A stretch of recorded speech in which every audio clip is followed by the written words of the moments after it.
여러분, 이제 시험 기간이라 많이 떨리죠? 실기시험이 끝나고 다시 또 시험이라니. 시험은 언제쯤 끝나는 걸까요? 시험이 두려운 것은 언제나 결과 때문인 것 같아요. 하지만 우리 너무 100점, 또 높은 점수 이런 거에 연연하지 말고 오늘 이 하루를 부끄럽게 살지 않고 또 최선을 다하는 것에 노력해봐요. 과정을 충실히 하다 보면 언젠가 좋은 결과를 맞이할 수 있지 않을까요? 오늘은 성찰하라며 교과서 44페이지에서 47페이지에 해당되는 내용입니다. 교과서와 학습지를 준비해주세요. 지난 시간에 배운 내용을 함께 볼까요? 지난 시간에는 도덕적 상상력에 대해 배웠습니다. 자, 도덕적 상상력이란 도덕적인 문제 상황에서 내가 경험해보지 못한 일이지만 상상을 통해서 바람직한 것이 무엇인지를 그려보는 것이라고 했죠. 상상을 위해서는 도덕적인 문제 상황에 민감하게 반응하고 상대의 입장에 공감하고 또 다른 사람에게 도움이 되는 것이 무엇인지 그 결과를 예측할 수 있어야겠죠. 그래서 도덕적 상상력의 요소는 바로 세 가지입니다. 도덕적 민감성과 그렇죠, 공감, 결과를 예측하는 능력, 결과 예측 능력입니다. 그렇다면 이와 같이 도덕적 상상력을 함양하기 위해서는 어떻게 해야 하죠? 그렇습니다.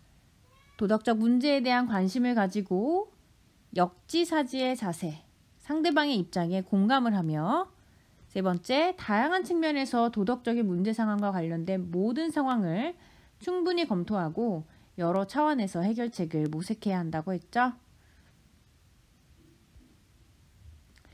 자, 오늘은 어떤 내용을 배우게 될까요? 마음 열기를 함께 보도록 합시다. 여러분은 이불킥 해본 적 있어요? 저는 진짜 많아요. 왜 하루 중에 한 번쯤 흑역사를 쓰는 날이 있잖아요. 여러분 어때요? 친구를 속상하게 했던 날도 있고 또 나는 모르게 하지 말았어야 하는 행동이나 말을 하게 되던 날, 또 엄마 아빠한테 대들었던 날, 또 나 자신에게 화가 나기도 하고 다신 생각하고 싶지 않은 어떤 부끄러움 때문에도 이불을 팡팡 차면서 그런 마음을 털어버리곤 합니다. 그래서 우리는 지금까지 도덕이 왜 필요하고 도덕적인 사고를 왜 하고 도덕적인 행동을 하는 것이 왜 필요한지에 대해서 말해왔는데요. 오늘은 도덕적인 사고와 행동 혹은 그렇지 못했을 때 우리가 우리를 스스로 어떻게 돌아보아야 하는가에 대해서 말하게 될 거예요. 마치 이불킥을 하면서 하루의 일들을 반성해 보는 것처럼 말이죠. 자, 우리는 그것을 성찰이라고 부르고요. 성이란 살필 성, 그리고 살필 찰이라는 한자를 써요. 눈을 작게 뜨고 세심하게 살피는 과정이라서 눈에 작을 소자를 쓰고 살필 찰이라는 것은 관찰이라는 말에 쓰잖아요. 찰이라는 것은 조심스럽게 살피고 따져보는 일에 쓰는 한자입니다. 자, 그렇다면 도덕적 성찰이란 무엇일까요? 한자의 뜻 그대로 살펴보는 거예요. 무엇을? 그렇죠. 내 마음을 어떻게 봐요? 거울에 비춰볼 수도 없는 노릇이고, 하지만 그래서 우리는 물음을 던지죠. 무엇을 위해 살아왔는가? 나는 어떻게 살아야 하는가? 내가 오늘 무엇을 잘못하고 잘했는가? 자, 이런 물음을 던지는 일은 왜 필요하죠? 그렇습니다. 인간은 불완전하기 때문입니다. 인간은 잘못을 저지르기가 굉장히 쉬워요. 또 두 번째, 그렇기 때문에 우리가 성찰을 통해서 훌륭한 삶을 영위하기 위해서입니다. 잘못된 부분을 개선해서 올바른 가치관을 형성하고 훌륭한 삶을 살기 위해서 우리는 도덕적인 성찰을 합니다. 그런데 우리가 무엇을 잘했고 잘못했는지를 살펴보려면 기준이라는 것이 있어야 돼요. 내가 어떤 걸 해야 잘하고 잘못했는지, 그리고 내가 잘한 근거 혹은 잘못한 근거가 무엇인지를 나타내는 말이 무엇이냐? 바로 준거입니다. 기준과 근거라는 뜻이라고 볼 수가 있죠. 자, 기준이 옳고 성찰하는 근거가 올바라야지만 그 성찰도 바르게 될 수가 있습니다. 우리가 추론을 할 때, 도덕적 추론을 할 때 그 근거가 됐었던 도덕 원리와 사실 판단이 바르게 되어야 추론이 올바르다고 했었죠. 마찬가지로 우리가 성찰을 할 때에도 그 기준과 근거가 올바라야지만 올바른 성찰을 할 수가 있습니다. 자, 그 기준이 되고 근거가 되는 것으로 첫 번째는 무엇일까요? 여러분들이 초성을 보고 한번 맞춰볼까요? 그렇죠. 보편적 도덕 원리입니다. 자, 보편적인 도덕 원리 하면 생각나는 것이 세 글자가 있어야 되죠. 그렇죠. 나. 언제나, 어디서나, 누구나. 그래서 뭐예요? 모두에게 동일하게 적용할 수 있는 그러한 도덕 원리, 즉 일반적으로 내릴 수 있는 도덕 판단을 우리가 도덕 원리라고 하죠. 이와 같이 모두에게 동일하게 적용할 수 있는 원칙을 바로 도덕적 성찰의 준거로 삼을 수가 있습니다. 그래서 예를 들어서 우리가 일반적인 도덕 판단 어떤 게 있죠?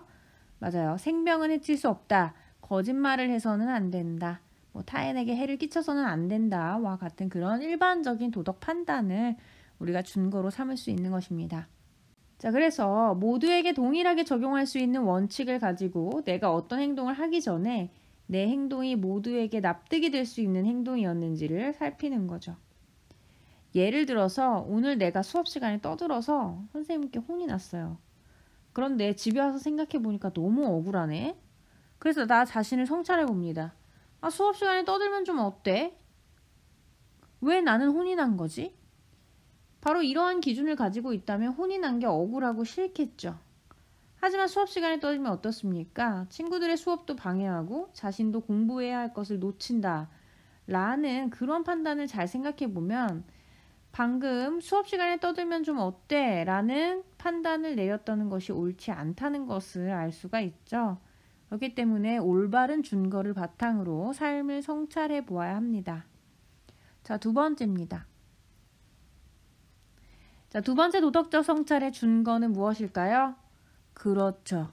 덕과 품성입니다. 어렸을 때부터 여러분 위인전 많이 읽었었죠? 우리는 우리가 옳고 바르게 행동하는 기준을 우리가 모델로 삼을 수 있는 훌륭한 사람에게서 찾아볼 수가 있습니다. 그래서 그 훌륭한 사람이 지닌 무엇을 본받고, 그렇죠. 그분의 성품을 본받고 그가 강조했던, 그의 삶에서 강조했던 덕목에 비추어서 우리가 자신의 행동을 성찰해 볼 수 있습니다.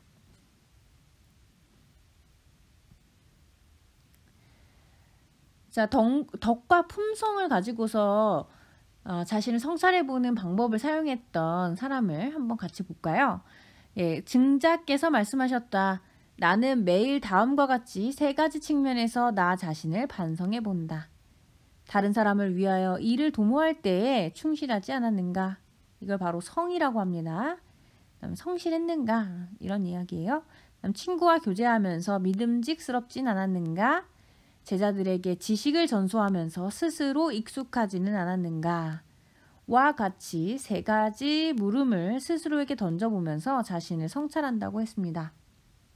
자, 이 사람은 바로 공자의 제자인 증자입니다. 그래서 증자는 어때요? 덕목 세 가지를 가지고서 스스로를 반성한다고 했죠? 성, 그리고 신, 그리고 습과 같은 덕목을 가지고서 스스로를 반성해 본다고 했습니다. 여러분들도 이렇게 덕목을 정해서 하는 건 아니지만 우리가 살면서 중요하게 생각하는 가치들이 있잖아요. 그런 가치들에 비추어서 나 자신을 반성해 보는 것. 그것이 바로 덕과 품성을 가지고 성찰하는 것입니다. 자, 그러면 지금까지 배웠던 내용을 가지고서 생각의 날개 달기 한번 같이 보도록 합시다. 장발장의 도덕적 성찰. 자, 우리 책의 45페이지에도 나오는 장발장, 여러분 잘 알고 있는 레미제라블에 대해서 보게 될 텐데요. 더보기를 눌러서 링크를 클릭한 후 영상을 시청해 보세요.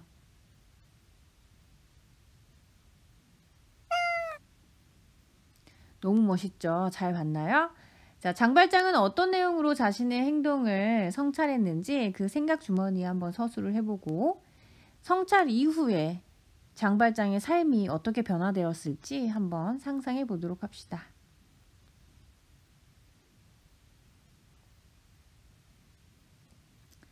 자, 어떻습니까? 장발장은 어떤 내용을 가지고서 성찰했나요? 그렇죠. 스스로에게 물음을 던집니다. 어떻게 해야 내 삶을 바꿀 수 있을까? 내가 다른 갈 길로 갈 수 있을까? 라는 물음을 던지면서 어때요? 19년의 감옥살이로 인해서 세상에 대한 원망으로 가득 찼던 마음을 사랑을 가르쳐 주었던 미리엘 주교의 행동 덕분에 반성하게 되죠. 그리고 그의 삶은 완전히 변합니다. 어떻게 됩니까? 그렇죠. 레미제라블을 읽은 사람은 알겠지만 그 장발장이 공장의 주인이 되고 또 시장이 되기도 해서 그 시의 사람들에게 선행을 베풀었고 어떤 여인의 딸이었던 코제트라는 딸아이를 길러주는 그런 따뜻한 사람이 되었었죠.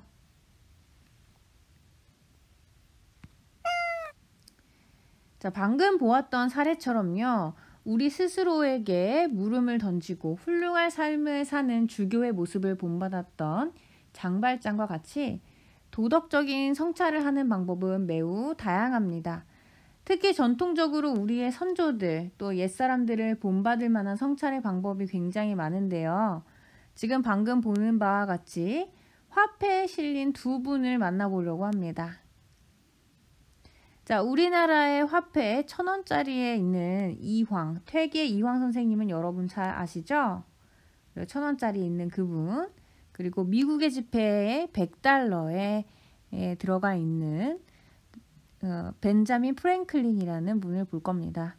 미국의 화폐에는 대부분 대통령, 역대 대통령이 들어가 있는데 이제 두 사람을 제외하고는 모두 역대 대통령이라고 하는데 그 특별한 두 사람 중에 한 명이 바로 벤자민 프랭클린입니다.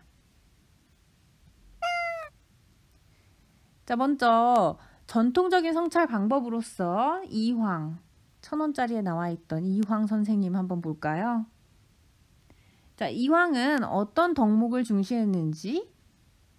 그렇죠. 경입니다. 경. 발음에서도 볼 수 있듯이 굉장히 약간 고요하고 경건하지 않습니까? 그렇죠? 자, 경이라는 것은 경건할 경자를 씁니다. 이제 경건할 경이라는 한자로 이 모든 사물이나 일을 대할 때, 어떤 사람을 대할 때 공경하거나 존경하거나 경건하는 마음을 가지는 거예요.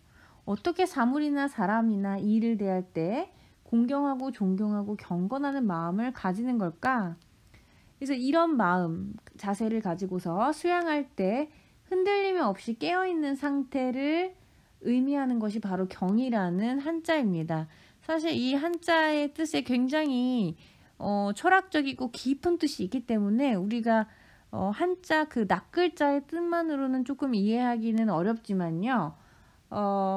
사물과 사람을 대할 때 그리고 스스로 자신을 대할 때 얼마나 조심스럽고 신중하게 행동했을지 정도는 우리가 짐작해 볼 수 있습니다.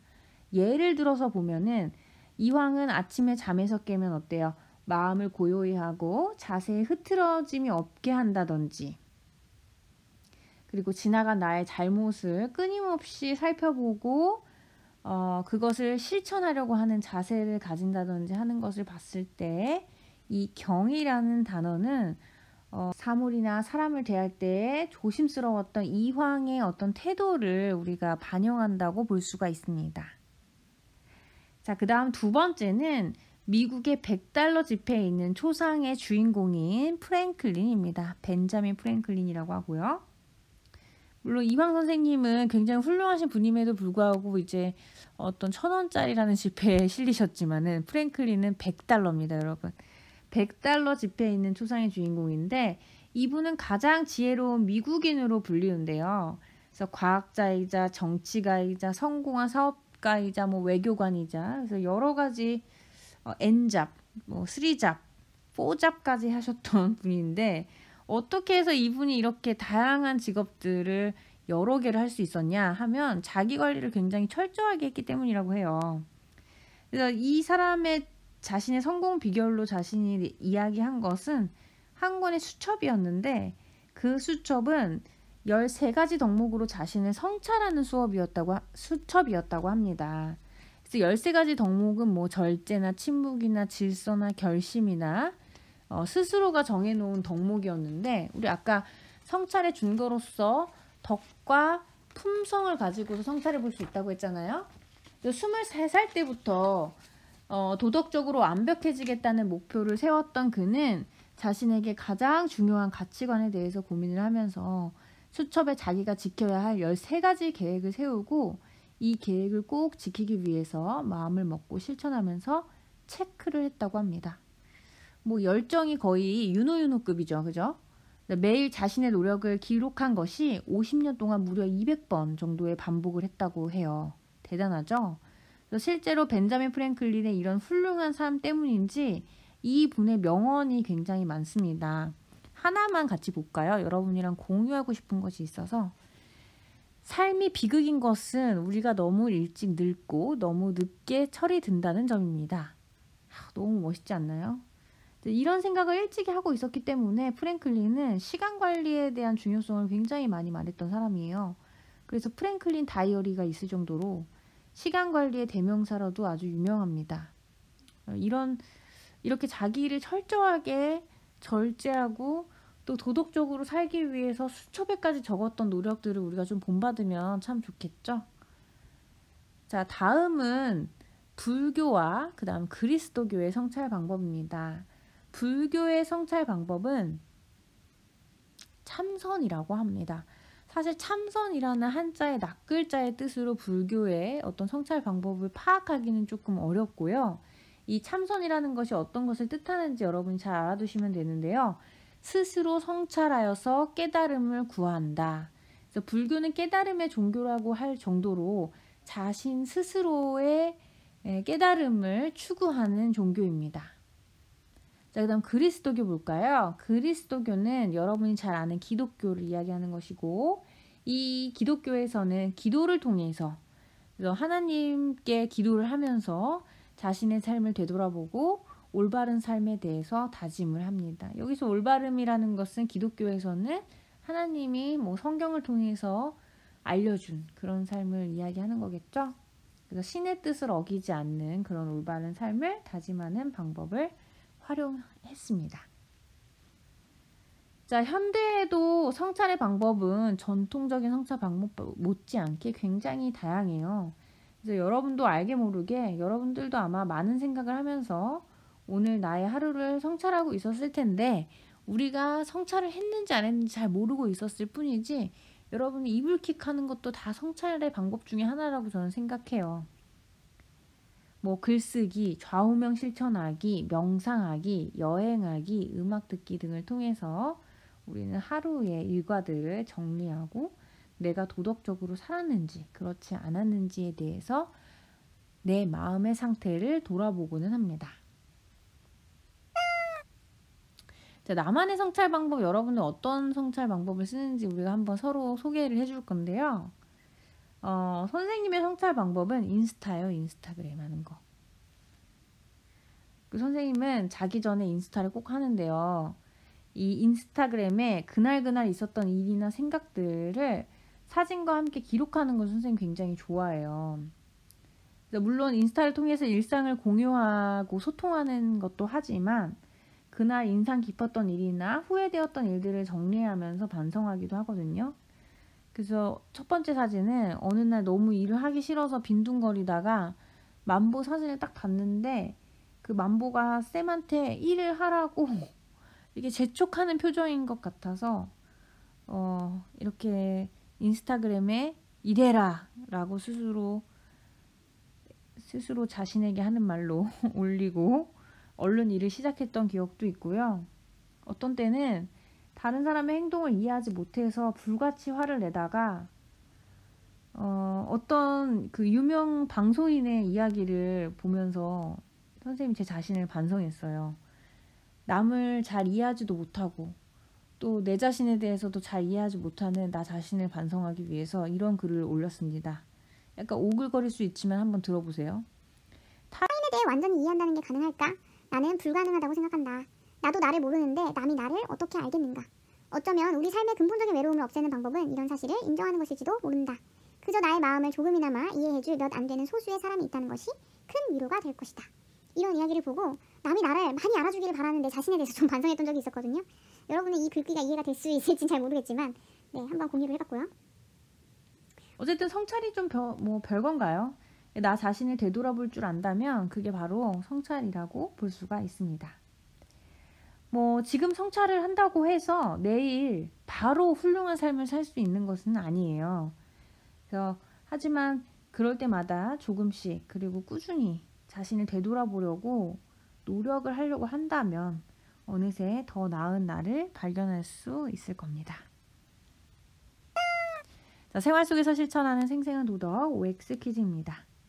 1번부터 같이 볼까요? 우리는 신체뿐만 아니라 마음의 건강에도 신경을 써야 되는데 도덕적 성찰도 그 방법이다. 그렇죠. 도덕적으로 옳은 것을 선택하기 위해서 자신의 마음 상태를 되돌아보는 법, 그게 바로 성찰입니다. 5죠. 5. 그 다음 2번째.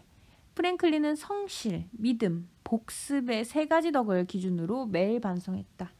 자, 이거 누굽니까? 그렇죠. 프랭클린은 13가지의 덕목을 가지고 반성을 했어요. 이 3가지 덕을 기준으로 반성했던 사람은 증자입니다. 증자. 그 다음 3번째. 누구나 진지하게 살려는 의지가 있고 자신의 잘못을 고치려는 마음만 있으면 성찰이 가능하다. 맞으면 O, 틀리면 X. 그렇죠. 5입니다. 5. 누구나 진지하게 살려는 의지가 있고 자신의 잘못을 고치려는 마음만 있으면 성찰이 가능하죠. 그래서 50년씩 200번씩 반복하면 프랭클린 같이 훌륭한 사람이 될 수 있는 거겠고요. 자, 요즘 선생님은 닮고 싶은 사람이 있는데 그게 바로 누구냐면 여러분입니다. 여러분. 선생님이 상담을 하다 보니까 우리 반 친구들이랑 상담을 하다 보니까 여러분들이 저보다 낫다는 생각이 진짜 많이 들더라고요. 선생님이 되게 깊이 있는 질문을 하거나 굉장히 본질적인 질문을 던졌을 때도 제가 전혀 생각하지 못했던 답안, 심플하지만 인생의 진리와 같은 답안을 여러분들이 다 알고 있더라고요. 그래서 어른보다 더 어른스럽고 도덕 선생님보다 더 철학적인 여러분이 그 인생 문답의 정답이라고 생각했습니다. 그래서 우리가 살아가는 데 있어서 답은 우리 자신에게 있는 것 같아요. 그래서 여러분들도 답을 가지고 있는 사람들이니 자신 있게 무엇이든지 자신감 있게 했으면 좋겠습니다. 저는 여러분에게 도덕을 가르칠 테니까 여러분은 제게 인생의 진리를 가르쳐 주시면 되겠네요. 그렇죠? 자, 오늘 수업 어땠나요? 여러분 잘 이해가 되셨나요? 잘 이해가 되시지 않았다면 오픈 채팅방 개원 도덕수로 문의를 주시면 됩니다. 질문을 해주시면 됩니다. 물론 다른 학교 친구분들도 이 수업을 들으시는 분들이 종종 있는데 그 친구들도 카카오톡 오픈 채팅방에 개원 도덕스라고 치셔서 1대1 채팅방으로 질문하시면 됩니다. 자, 여러분 오늘도 수고 많았습니다. 사랑합니다.